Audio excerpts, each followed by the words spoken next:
Hello student, welcome back to my YouTube channel learn physics. तो guys class 12 का जो part 1 physics है उसका जो लास्ट चैप्टर है विद्युत चुम्बकीय तरंगे, उसमें बहुत ही इंपॉर्टेंट क्वेश्चंस बनते हैं। वो इंपॉर्टेंट क्वेश्चंस क्या बनेंगे इसके ऊपर मैं वीडियो बना रहा हूं, तो आप लोग प्लीज़ इस वीडियो को लास्ट देखिए और जो भी मैं नोट्स दे रहा हूँ उसको आप लिख लेना है, क्योंकि ये इंपॉर्टेंट जो क्वेश्चंस बनते हैं यहाँ से मैं वही बता रहा हूँ, ठीक है ना।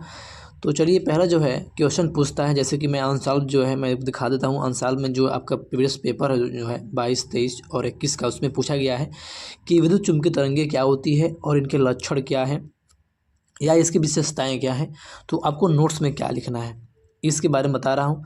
तो यहाँ आप देख सकते हैं, यहाँ पर लिखा है विद्युत चुम्बकीय तरंगे, हेडिंग आप कर लेंगे और उसका जो नोट्स है क्या लिखना है आपको एग्जाम में, इसके लिए मैं बता रहा हूँ। यहाँ पे देखिए, यहाँ पे लिखा है वे त्रिविमीय तरंगे जिनमें विद्युत क्षेत्र E एवं चुंबकीय क्षेत्र B एक समान कला में एक दूसरे के लंबवत व तरंग संचरण की दिशा के लंबवत कंपन करे या गति करे विद्युत चुम्बकीय तरंग कहलाती है।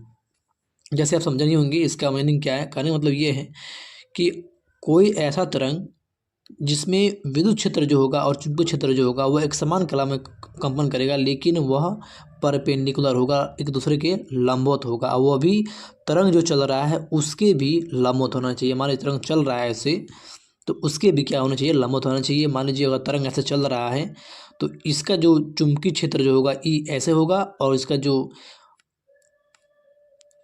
विद्युत क्षेत्र होगा E ऐसे होगा। इसका मतलब होता है 3 डायमेंशन।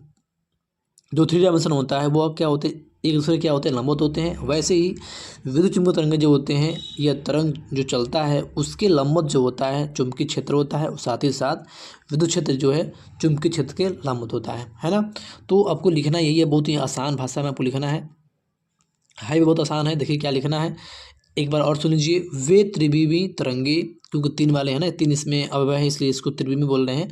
वे त्रिविमीय तरंगे जिनमें विद्युत क्षेत्र एवं चुंबकीय क्षेत्र एक समान कला में एक दूसरे के लंबवत व तरंग संचरण की दिशा के लंबवत कंपन करे या गति करे विद्युत चुम्बकीय तरंगे कहलाती है। सबसे पहले आपको क्या करना है कि ये मान लीजिए आपका जो है, ये जो है आपका तरंग संचरण की दिशा है, इसके लंबवत जो होगा वह क्या होगा, विद्युत क्षेत्र होगा, और इसके जो लंबवत होगा वो क्या होगा, चुंबकीय क्षेत्र होगा। बस ये आपको बना लेना है। और बनाने के बाद ऐसे आपको चला देना है, तरंग ऐसे को चला देना है और ऐसे आपको बना लेना है, ठीक है ना।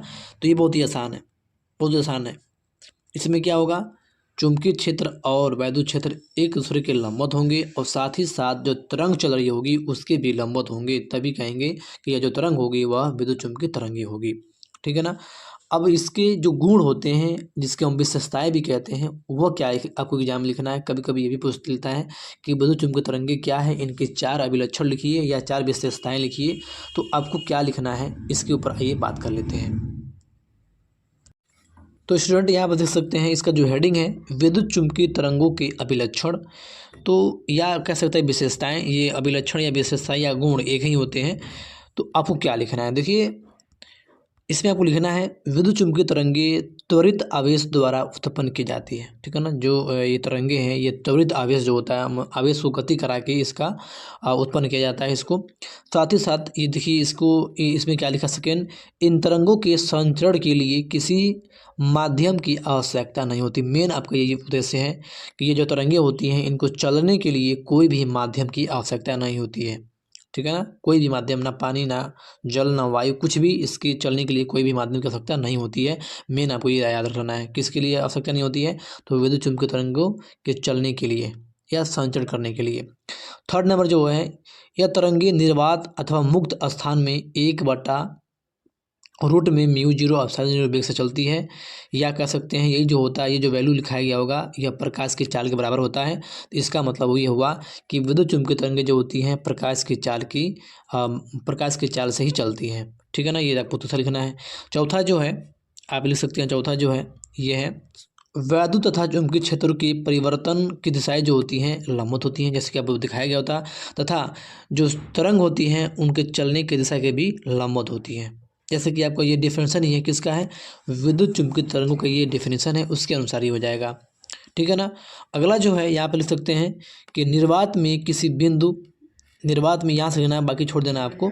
निर्वात में किसी बिंदु पर किसी क्षण इन तरंगों के वैद्युत तथा चुंबकीय क्षेत्रों के परिणामों का अनुपात जो होता है यह इसके बराबर होता है 1/√में म्यू जीरो एप्सिलॉन नॉट बराबर सी कह सकते हैं, या प्रकाश चाल कह सकते हैं, इसके बराबर होता है। ठीक। और अगला जो है आपको जो मेन लिखना है, मैं ये बता रहा हूँ, 4 हो गया होगा, 5 हो गया होगा, और जो अगला लिखना है ये आपको लिखना है 8 नंबर सीधे। विद्युत चुम्बकीय तरंगों में औसतन जो ऊर्जा घनत्व होती है वह वैद्युत तथा चुम्बकीय क्षेत्र में बराबर बराबर भागों में बट जाती है, ये आपको लिख लेना है। तो 4-5 आपको लिख लेना है बस, और यही मोस्ट इंपॉर्टेंट है।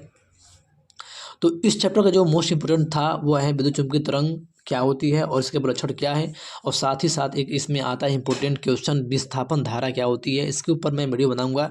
तो आप लोग चैनल को सब्सक्राइब करके बेल आइकन को प्रेस कर लीजिए, ताकि कोई भी मैं क्लास 12 से संबंधित वीडियो बनाऊँ तो उसका जो नोटिफिकेशन है आपको तुरंत मिल जाए, है ना। तो आप लोग प्लीज़ चैनल सब्सक्राइब कर लेंगे, ठीक है ना। चलिए मिलते हैं नेक्स्ट वीडियो में, तब तक के लिए जय हिंद, धन्यवाद।